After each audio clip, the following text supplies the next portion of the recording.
Salam dari HKBP Kernolong, HKBP tertua di Pulau Jawa. Sebelum kita memasuki peraduan malam, sejenak kita mendengarkan firman Tuhan. Mari kita berdoa.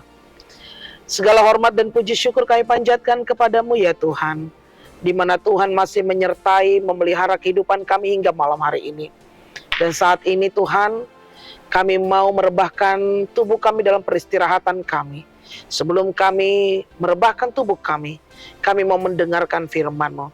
Berfirmanlah ya Bapa, ampuni dosa kami. Hanya di dalam nama anak-Mu Yesus Kristus, kami berdoa dan mengucap syukur. Amin. Firman Tuhan menjadi renungan kita di malam ini, sesuai dengan bacaan malam Almanak HKBP 2023, Kamis 7 Desember 2023. Dari Injil Matius pasalnya yang ke-6, dimulai dari ayatnya yang ke-19 hingga ayatnya yang ke-24.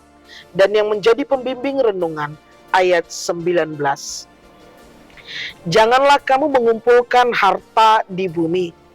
Di bumi ngengat dan karat merusakkannya, dan pencuri membongkar serta mencurinya.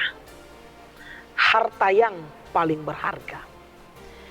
Setiap orang yang hidup di muka bumi ini yang dipenuhi dengan keinginan dan kebutuhan pastinya. Dari kecil kita belajar bahwa hidup kita pasti lebih suka dengan kenyamanan, ketenangan, kedamaian, dan ketentraman. Kita mengerti bahwa hidup dalam kelebihan lebih mungkin dan mudah dari hidup dalam kekurangan. Memiliki banyak materi tentunya dapat memberikan kenyamanan di dalam kehidupan kita. Kita bisa memiliki apa yang kita inginkan. Kita dapat memberikan kenyamanan di dalam hidup kita.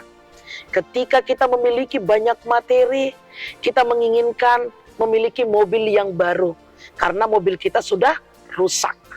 Kita memiliki HP yang baru karena kita sudah tahu perkembangan zaman. Kita mengingini rumah yang baru karena kita merasa bahwa dengan adanya uang kita dapat memiliki segalanya. Kita menjadi mudah untuk berpikir bahwa ketika kita memiliki kekayaan atau materi akan membuat kita jauh lebih berbahagia. Tapi dari semua itu, tidak satu pun yang kita miliki atau yang bisa kita miliki atau yang bisa kita beli dapat bertahan untuk selama-lamanya. Mobil baru yang kita miliki, ketika dia rusak, kita harus menggantinya. Ketika rumah itu tidak baik lagi, maka kita pun harus menggantinya. Ketika ponsel itu sudah menjadi kuno, dengan begitu cepatnya kita harus menggantinya. Segala sesuatunya tidak bisa bertahan untuk selama-lamanya dalam jangka panjang.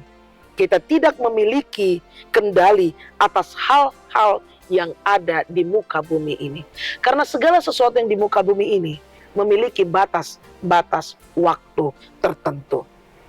Karena itu Yesus ingin memberitahukan, jangan pernah kita berfokus untuk menyimpan harta di muka bumi ini.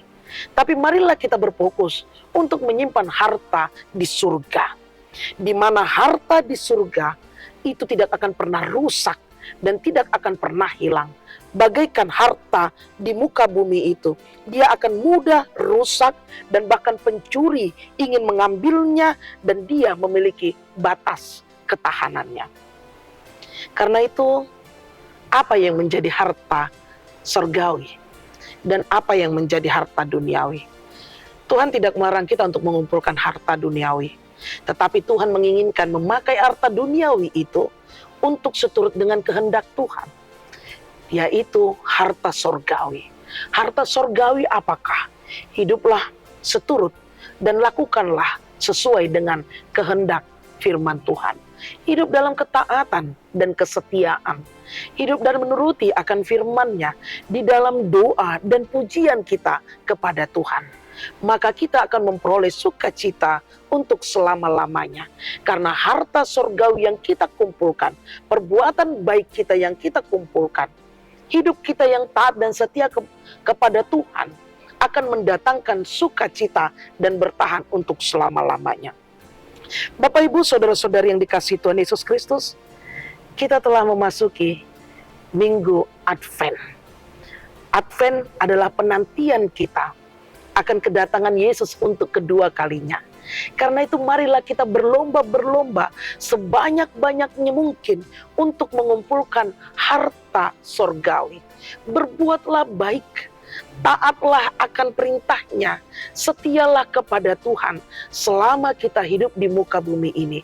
Sehingga kedatangannya untuk yang kedua kalinya, dia mendapati kita tidak bernoda dan tak bercacat. Karena itu, kumpulkanlah harta surgawi, karena itu adalah harta yang paling berharga. Amin. Terima kasih Bapak atas firman yang telah kami dengar di malam hari ini. Engkau mengingatkan kami Tuhan untuk kami bisa fokus untuk mengumpulkan harta surgawi dengan melakukan kebaikan, ketaatan, kesetiaan, melakukan perintah-Mu selama kami hidup di muka bumi ini. Hidup di tengah keluarga sesama kami dan dimanapun kami berada. Berkati kami ya Bapa, ajari kami untuk kami bisa melakukan seturut dengan kehendak-Mu. Biarlah tuntunan Roh Kudus-Mu menyertai kami. Kami mau beristirahat ya Tuhan, berkatilah kami. Hanya di dalam nama anak-Mu Yesus Kristus, kami berdoa dan mengucap syukur. Anugerah dari Tuhan kita Yesus Kristus, kasih setia Allah Bapa dan persekutuan Roh Kudus menyertai engkau. Amin.